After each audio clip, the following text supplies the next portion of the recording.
Porque homens e mulheres são completamente diferentes em termos dos ciclos dos hormônios sexuais, basicamente em razão da mulher produzir, utilizar e ciclar com os 3 hormônios sexuais, que são a progesterona, o estrogênio e a testosterona, enquanto o homem não, os seus jejuns são também diferentes. Entretanto, existe uma hierarquia hormonal organizada em função da ocitocina, que tanto regula essa hierarquia quanto influencia nosso bem-estar, nossos vínculos emocionais, nosso prazer e a nossa saúde. E, gente, adivinha? A ocitocina, importantíssima tanto para homens quanto para mulheres, pode ser muito bem regulada pelo jejum. Hoje nós vamos falar dessa maravilhosa rede comandada pela ocitocina para a nossa saúde e também para a saúde em geral, e vamos falar de jejum para homens.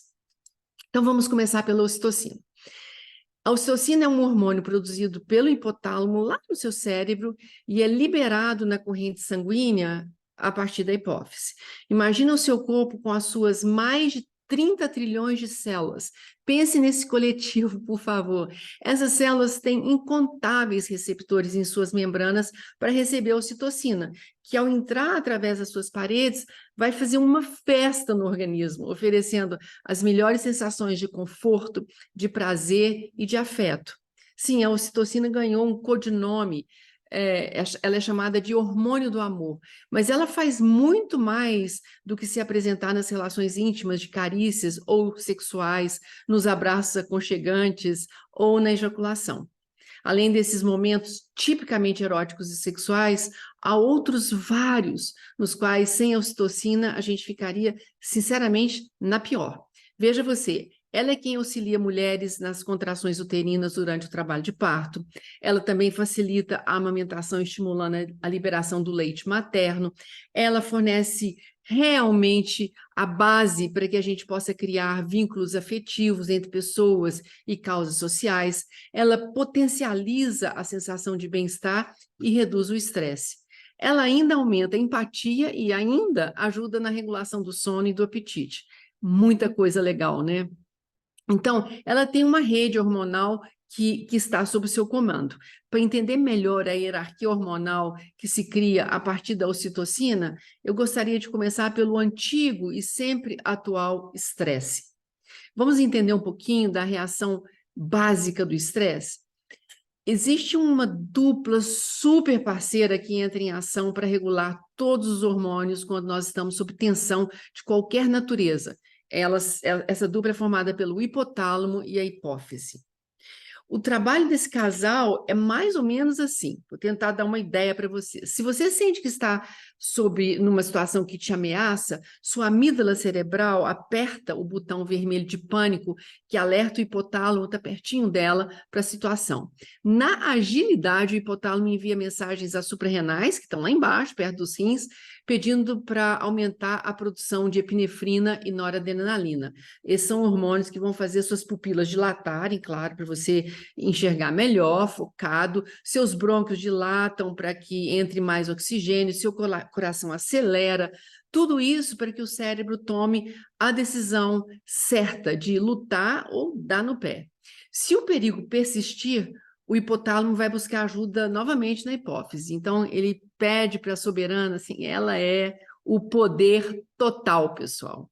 Ele pede a ela que envie mensagens de novo às suprarrenais para que elas liberem mais ajuda. A hipófise também envia sinais ao pâncreas para que ele se prepare, pois a glicose está prestes a ser liberada pelos tecidos e o pâncreas precisa aumentar a produção de insulina. Tudo acontece num flash, as suas suprarrenais já começam a secretar o famoso cortisol. O cortisol é seu último recurso biológico para fortalecer o seu sistema de defesa geral. E para isso, o seu sistema de crescimento, óbvio, será desligado, né? Não tem sentido. E também o seu sistema de defesa imunológica. Quando o perigo passa, beleza, em até 30 minutos, você vai sair do estado de alerta, imobilização e voltará ao normal. Você sai do modo de defesa e volta ao modo de crescimento. Mas se seus níveis de cortisol permanecem elevados, o coração, o cérebro e todo o seu sistema de defesa permanece no pânico, e isso traz bastante problemas. Quando eu digo sistema de defesa, eu estou falando do sistema imunológico. Então, os problemas do cortisol em excesso, eles são incontáveis e bastante complicados. O organismo começa, por exemplo, a armazenar triglicéride, que é um tipo de gordura, que altera a resposta dos receptores de insulina, e isso vai impedir que esse hormônio, a insulina, se encaixe nesses receptores como ela deveria, e isso vira a famosa resistência insulínica, que pode levar ao diabetes tipo 2. Os leucócitos também, que são as nossas células de defesa, são gravemente afetados pelo cortisol, deixando o organismo suscetível a doenças virais e bacterianas.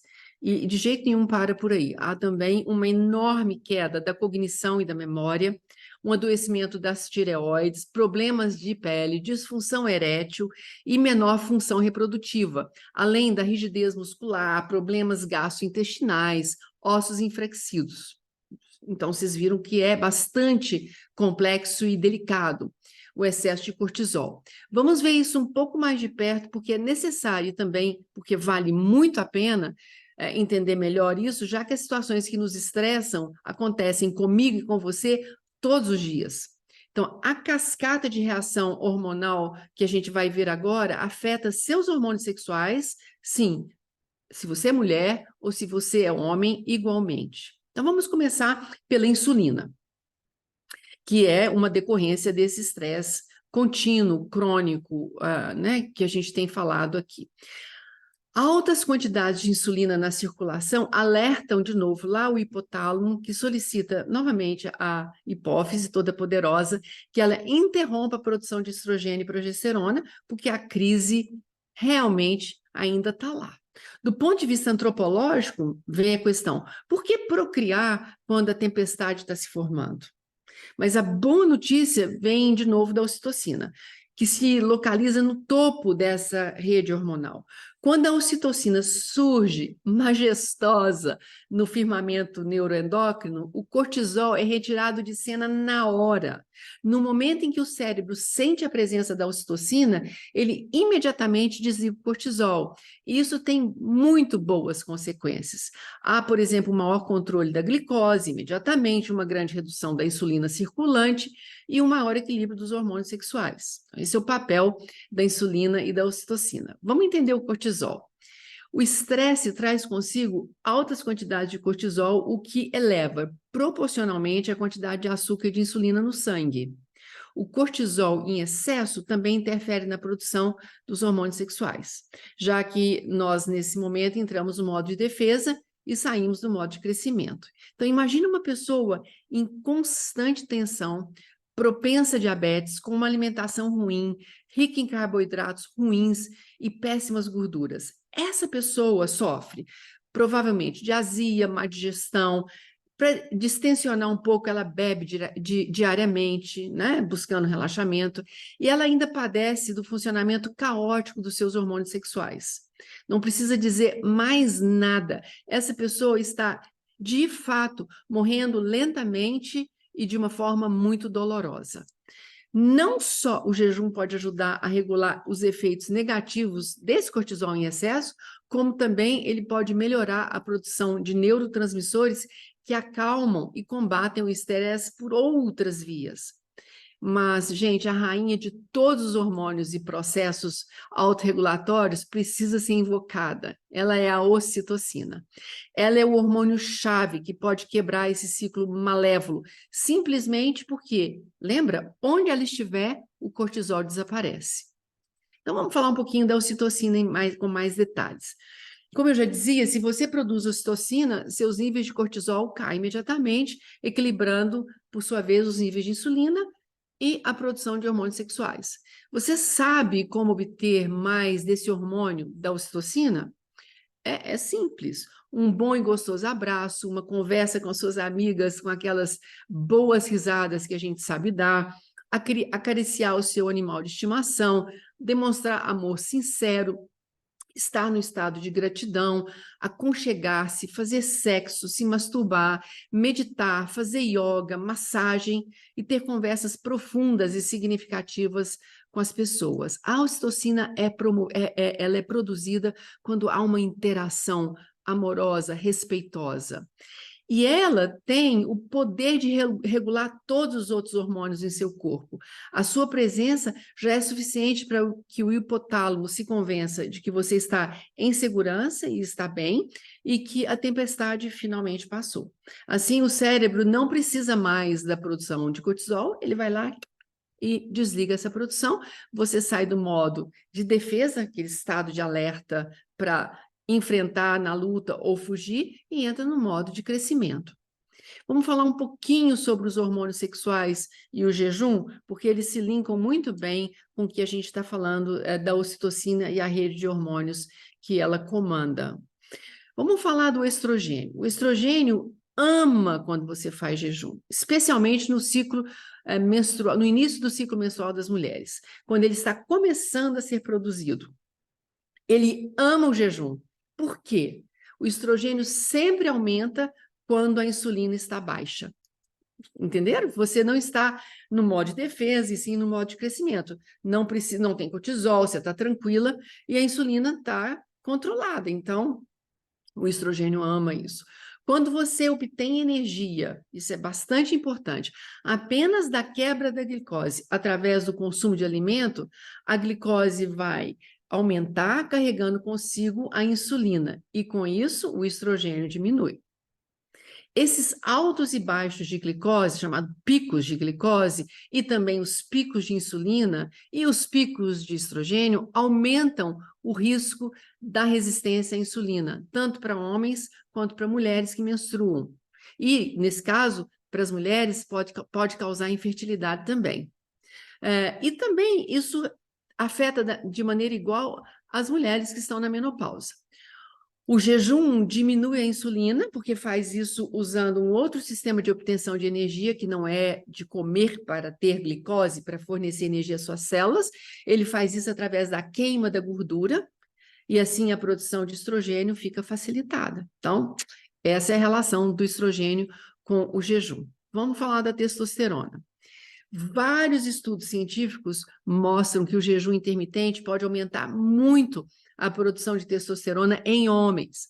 O jejum é um recurso inestimável para os homens que podem jejuar sem se preocuparem com os ciclos hormonais. Pensa bem.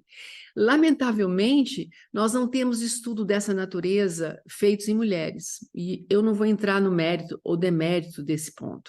Só lamento que ainda seja assim em pleno século XXI. Segundo a experiência da clínica da doutora Mindy Pelz, um jejum para mulheres, quando ela trabalha com as mulheres em jejum, fica muito claro para ela que o jejum intermitente de 15 horas seria o melhor a ser empregado no momento em que a produção de testosterona se inicia, o que vai ocorrer durante justamente a ovulação. Entenderam? E, por fim, vamos falar da progesterona. O período em que o seu corpo produz progesterona é na semana anterior à sua menstruação. E nesse momento você deveria, de fato, evitar jejum, se você menstrua. Há duas questões ligadas à progesterona que tornam o jejum uma péssima opção nesse momento. A primeira, que tem a ver com a suscetibilidade da progesterona ao cortisol e à glicose. Quando o cortisol aumenta, a progesterona diminui. A relação aqui agora é diferente da anterior. Lembra, na fase de defesa, quando nós entramos na fase de defesa, a fase de crescimento é desligada, junto com ela da reprodução. Por isso, qualquer atividade que eleve o cortisol, que vai nos dizer, opa, há perigo, deixa eu me defender, vai prejudicar os níveis de progesterona. Em segundo lugar, a progesterona adora a glicose, e qualquer dieta que diminua a glicose, como é a dieta cetogênica, no caso o jejum, trará um impacto muito ruim sobre os níveis de progesterona.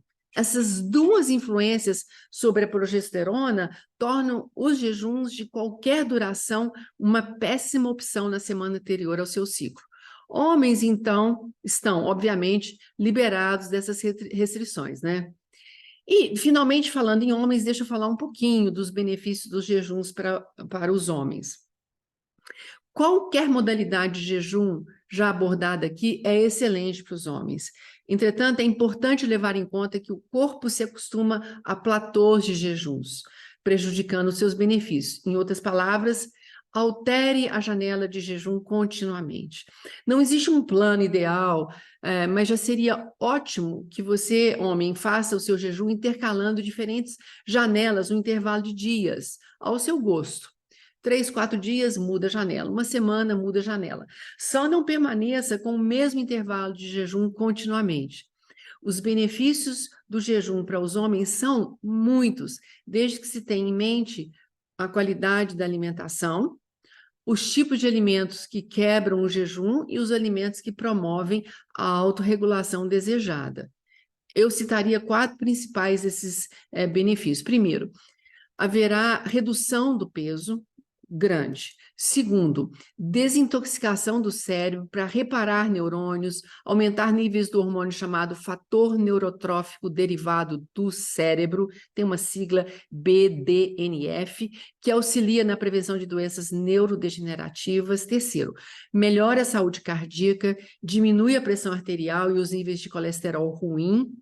E quarto, diminui a inflamação por conta da exposição a toxinas e químicos no ambiente e na alimentação. E por isso, previne doenças autoimunes e doenças do trato digestivo, como úlceras gástricas. Então, pessoal, no geral, comece com uma pequena janela de jejum e vai criando espaços para ampliar essa janela aos poucos. A consistência, no caso do jejum, é chave e vale muito a pena. Eu te vejo na próxima semana com mais novidades por aqui.